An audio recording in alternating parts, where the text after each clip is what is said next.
Ladies and gentlemen, boys and ghouls, fiends of all ages, welcome back. I'm your host, Anarchy Ass. We're back in Riverside, Illinois today to focus on a topic that was the subject of one of my previous videos that no longer survives, but that's probably for the best, because unlike that video, today I want to give you some of the pretext of an ancient burial ground located within the city limits of Riverside. An unmarked burial ground, but one that is known to authorities for many reasons, one of which is an incident that occurred when work crews dug into human remains. And these remains were not from any time recently. I'm going to show you photos of that, but first we're going to take a look at this. Very close to this burial mound is this marker indicating the site of the first home built in Cook County, west of Chicago. And it was built by its first elective sheriff, Stephen Van Russellfair Forbes, in 1831. This was the only voting place of Cook County for its first colonel of the state militia, Jean-Baptiste Balbon, in June 7th of 1834. The 1830s are significant in our story of this burial mound because, I shouldn't say mound, it's a burial ground. It's flat ground, it is slightly elevated. We'll go there momentarily. But first I wanted to point this out because it's kind of forgotten about in its own right. It's next to this parking lot, and if you come around the side of the lot, there's this massive marker indicating the place of this home. This burial ground that we will soon visit dates back to truly ancient times, the pre-Columbian period of the Americas. Exactly when it first began use is unknown, but it definitely stretches back to some point in that time period, and then was continually used up until this time period, the 1830s, when Riverside was not yet incorporated, but was slowly starting to be inhabited by pioneers who are referred to in history books as settlers, and who began to intermingle and coexist with the Potawatomi tribe. And this area was in the hands of the Potawatomi from that period and before this time period. Exactly when the Potawatomis got complete control of it is also unknown, but they were the tribe who had possession of the land which is now Riverside, Illinois, up until the 1830s. And I'll get into more of that in a moment. But you can see the close proximity of this rock to the street, and there's this embankment here, which I am almost certain was the basement, the foundation, which no longer exists for the house. And then there's this little hill upon which this is built, and then the parking lot behind it. We are going to go to higher ground and walk into this parking lot. This is a public pay lot. This, by the way, for those of you who like to visit the sites, is very close to the Riverside train station, which is right beyond that walkway. That's the Burlington Northern Santa Fe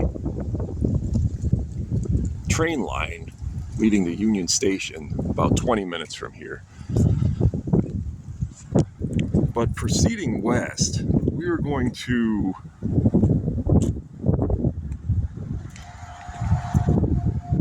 go to this burial ground, which is not part of the Forest Preserve District. It's an unbuilt upon segment of Riverside, which is, I'm certain, very pricey land if it were to be used as housing, but is just presented ostensibly as being a public park. And I know better, and soon so will you. We are coming to the intersection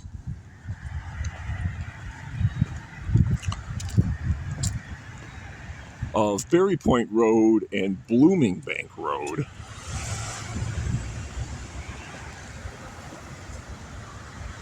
And it is Blooming Bank Road that we are going to proceed down. This is the Riverside Swim Club. Riverside Swim Club is an exclusive, members-only swimming pool in the summertime, but prior to its existence, it was the location of the stables in Riverside where horses were kept for the community in Victorian times. And it had a long history as that. After cars came into fashion, they replaced it with first nothing, and then eventually this swim club, which just sits drained for most of the year. It's also located along the tracks, which are beyond that fence and garage. You can see the picnic benches where people like to eat in the summertime, but for most of the year just sits completely empty.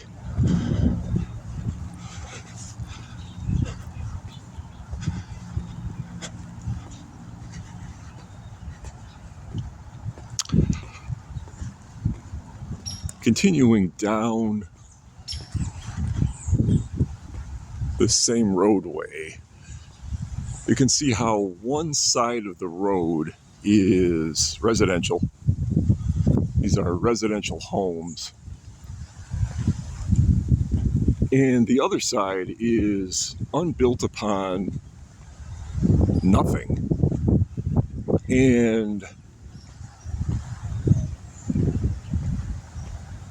it remains that way until we get to the burial ground. No pun intended.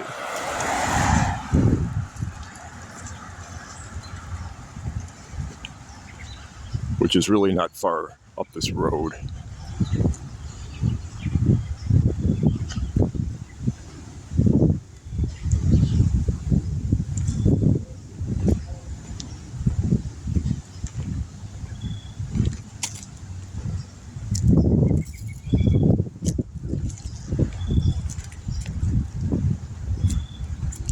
There is a slight bend in the road right up here. You can see where this gas light is, one of the many that dot the Riverside landscape. And even though it's pretty bright out right now, this one's actually lit. And if you look closely, you can see how that's functioning.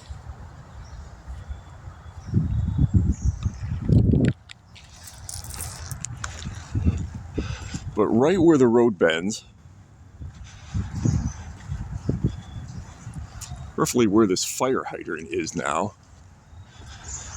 is the beginnings of this ancient burial ground. And we are going to cross the street into it.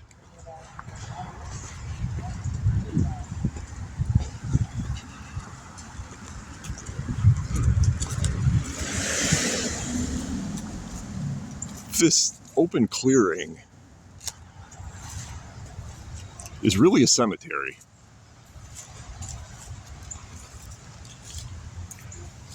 When you talk to locals about this, they will tell you that it begins here with the edge of the street and continues on westward to the banks of the Des Plaines River. This entire clearing is laden with the graves of the original inhabitants of this area. Unmarked. I say unmarked, these graves are unmarked now. They were originally not unmarked, and it's not because the markers fell into disrepair or were consumed by the woods. You can see the river off in the background. And there's the train bridge going over the river. This is the end of the burial ground. And as you face eastward from the river, this is what it looks like.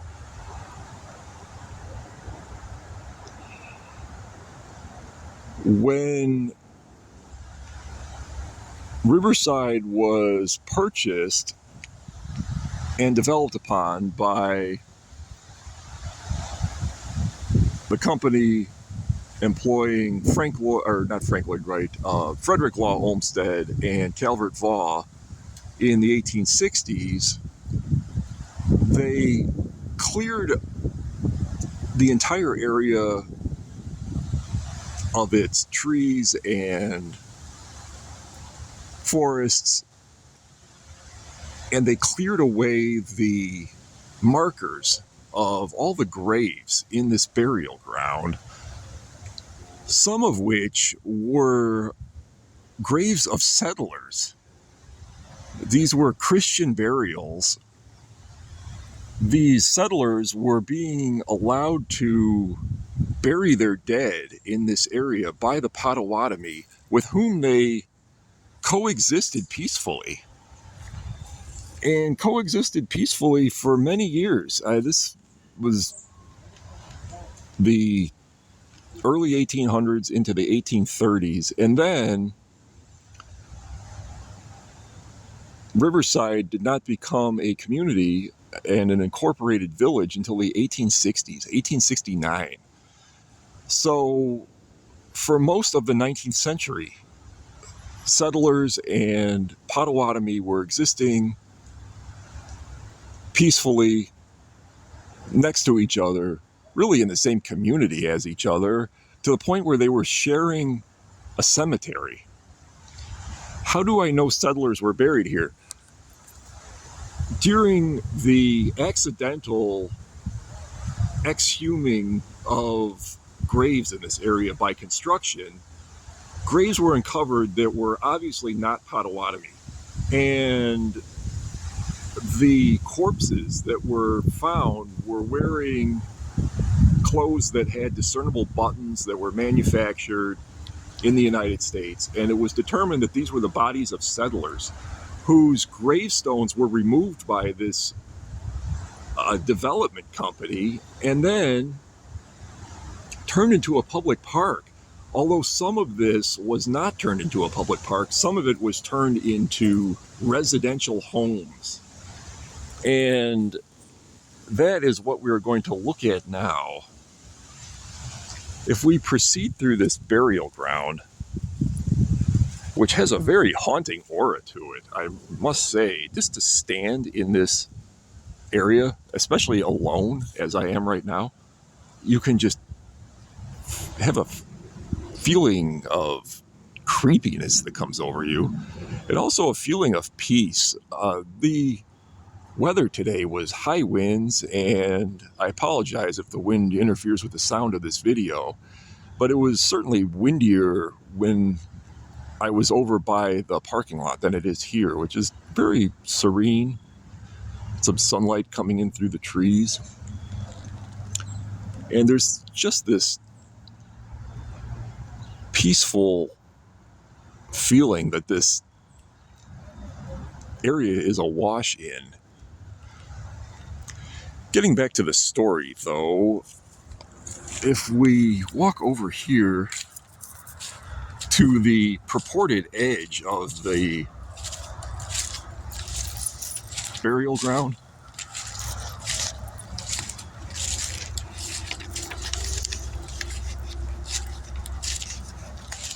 And we cross the street. These homes built on the other side of the street are actually sitting on what was once the burial ground. What this Riverside Improvement Company did was they simply took away the gravestones of these Potawatomi dead and these early settlers and just decided that it was somebody's backyard now. And they built these Victorian homes.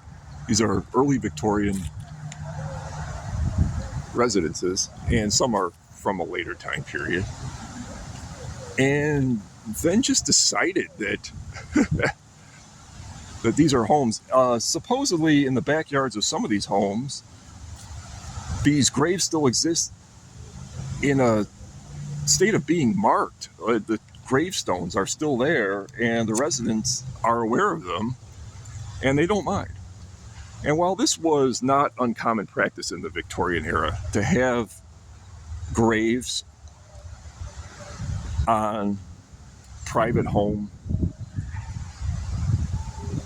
land, it was uncommon and really illegal to just remove gravestones and act like the graves didn't exist. Here's the burial ground on the other side, and you can see how it does become a mound off in the distance.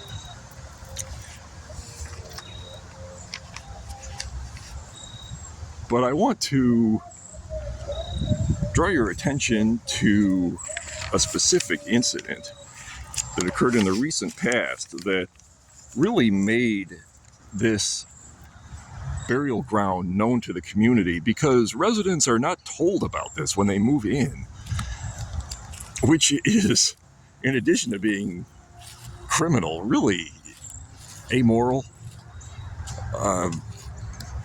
This is from the Riverside Landmark, which is the local paper. Archaeologists have returned to the site of a sewer project in west suburban Riverside, where more skeletal human remains, believed to be from a former Native American burial ground, were found Thursday. And this was September 21st, 2017. The first skeletal remains were found by the construction crew under the 100 block of Blooming Bank Road on September 14th. That is this block here. According to Riverside Police, police determined the remains were human and contacted detectives, police said.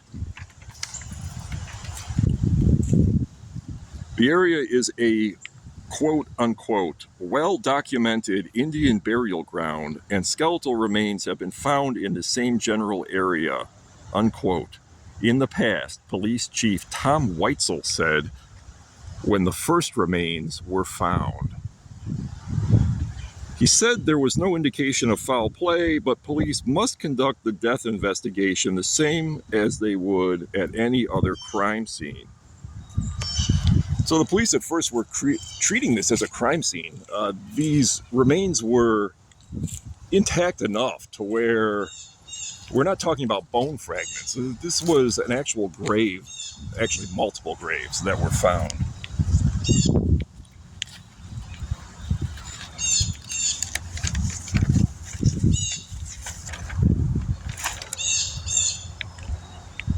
They will examine the remains to try to determine how long they've been in the ground and if they are consistent with the Indian burial ground that is known to be in the immediate area. Weitzel said police also recovered other evidence indicating the remains could have been those of settlers. A button recovered was consistent with those on early settlers' clothing as documented in the early 1800s.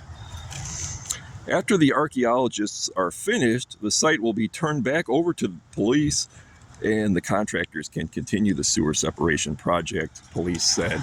So they continue building the sewer system right through the burial ground.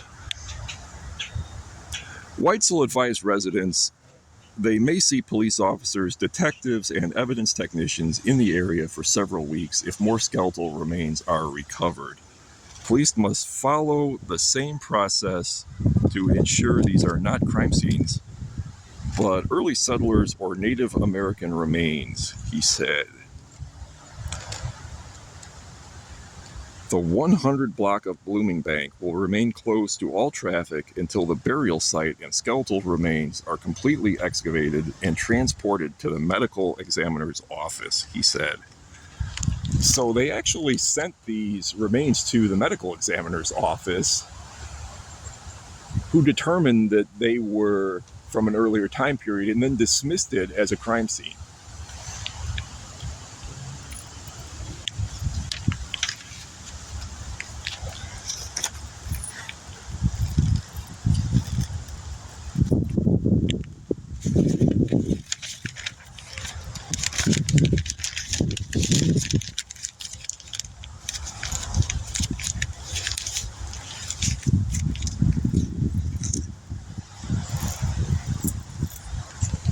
It just so happens that when this construction crew opened this grave, reporters were able to get a few choice photos, and I myself was able to visit it at the time when it happened. I have an interesting story involving that, but first, let's return, shall we, to where exactly this occurred. And when we do, you'll see that it really is not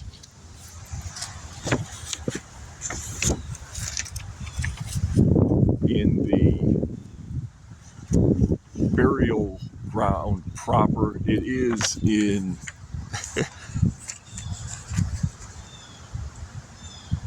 residential Riverside. We are going to go then to the other side of the street where these remains were uncovered. Again, this is Blooming Bank Road in Riverside. And we're going to do a little photo comparison of this gravesite, which they just then filled in with dirt and continued on as normal. Okay, here is the scene. This stretch of curb right here is actually a grave. I'm outlining it with my finger. That is the grave site that this construction crew was just allowed to fill back in after finding remains. But I have a photo right here of the open grave. 2017. You can see the open grave right at the foot of the gas light. It's been blocked off with crime tape in this photo, and you can see the West Suburban Major Crime Task Force van in the background. 2017, present day. The gas light and tree behind it are in the exact same place. 2017. Present day.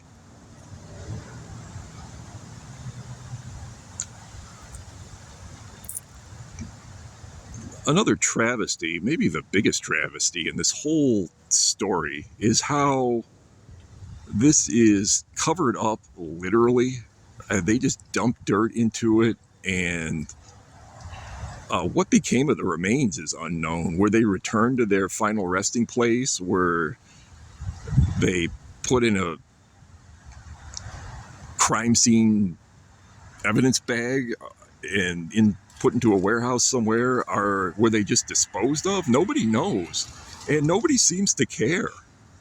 I've pointed this out to many people who live in Riverside, and as is the case with so many of these stories that I have from this town, I was in turn told about this by locals and investigated on my own and confirmed it to be true before this recent most recent unearthing of remains even happened. And it's striking how this exists right under people's noses. You can see the close proximity to the homes. And this is on somebody's property. This is their front lawn. And this is just what we know about. How far back does this burial ground go? We know that the graves of settlers are in some people's backyards, but we don't really know how far back.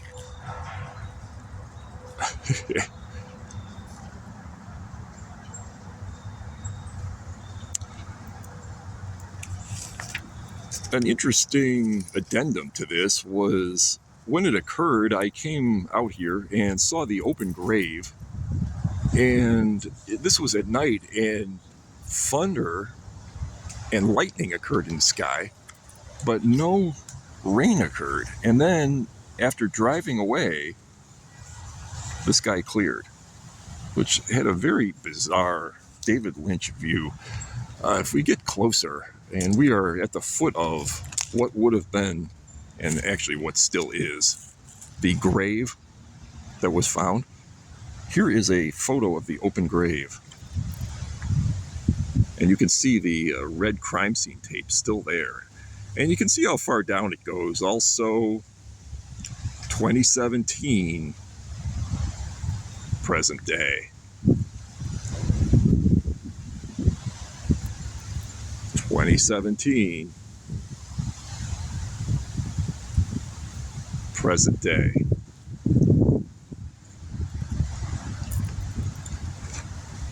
The Potawatomi did not bury their dead at the standard 6-foot depth, as was common at the time and is common now.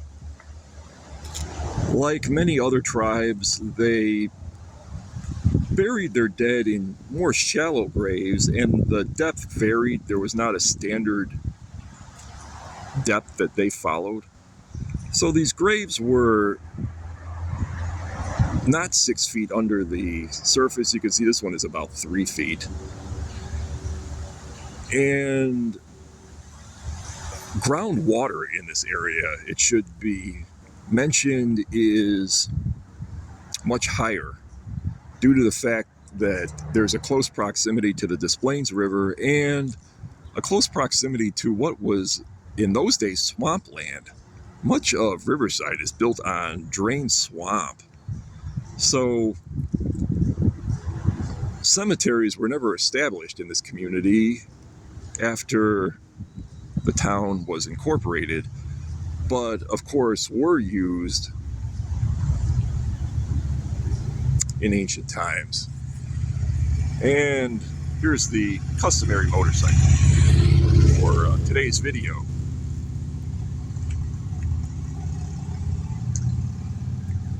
Getting back to the story though, I wonder how many other graves there are like this right here on this residential side of the street. And as I cross back into this truly ancient burial ground, I wish that the community would at the very least acknowledge what is here and present not only a marker but